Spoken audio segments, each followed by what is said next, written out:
I'm a big supporter of the fair tax. And every year, when I was on the radio for 5 years. There's an editorial writer who writes for the Atlanta Journal-Constitution, which has become extremely liberal. I don't even bother to read it anymore. Every year he does a hit piece on the fair tax. And he always lies about it being regressive on the poor. So I have to spend a whole radio show explaining to people how it is not regressive on the poor. Because number one, of the prebate.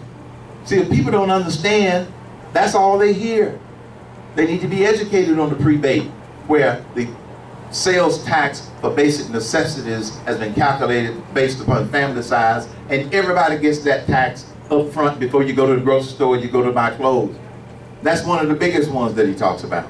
Here's the other biggest lie that they say in order to demagogue the fair tax.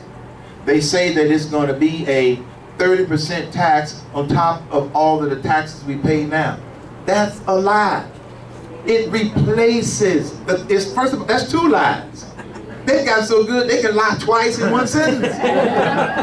First of all, it's not 30%, it's 23%. Secondly, it replaces the federal income tax and the payroll tax with that one tax at the register. Here's the other lie. They say it's a VAT tax. No, it is not.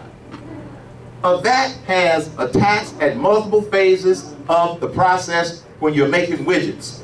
With the fair tax, you don't pay that 23% until the widget is sold at the retail establishment. No taxes on the widgets while they're making the widgets.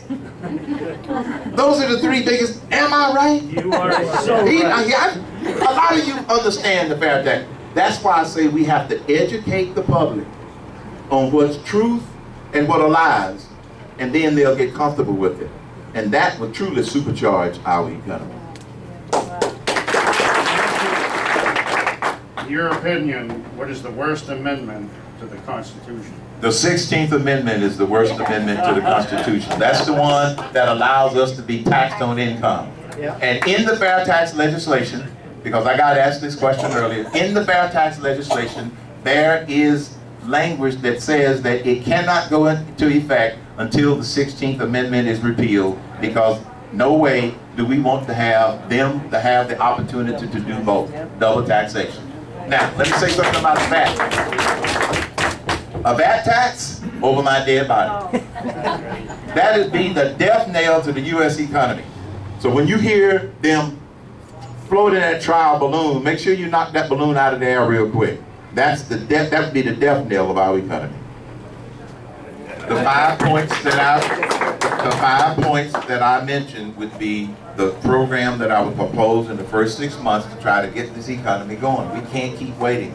Then in the second 2 years, while I educate the public on what a fair tax is, how it works, then propose it and try to pass the fair tax in the second 2 years. Not to pay down the deficit, but to stimulate our economy. And if we stimulate our economy, and we've got programs in place to control the spending, the deficit will come down. I don't want to pass a special tax to pay down the deficit because we have been misled all these years.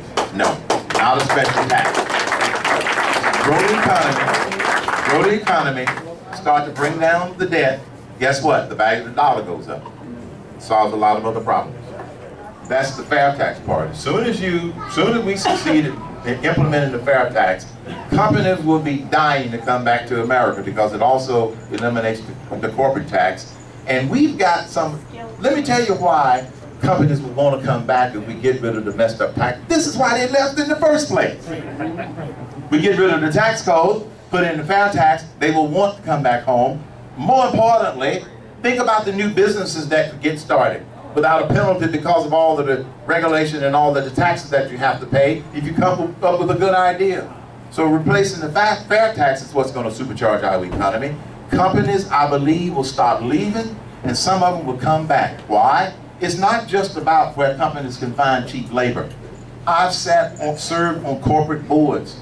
It ain't just about cheap labor, because many companies in other countries want to do business here because we've got the consumers that spend more money per capita than nearly anybody else in the world. We got the best consumers, We've got the best infrastructure. We've got the best way of life and the best quality of life. This is why, look at this. Some big car companies are still building over here even though they get penalized. So my point is, getting rid of the tax code is the biggest step that we can do to attract businesses back to America.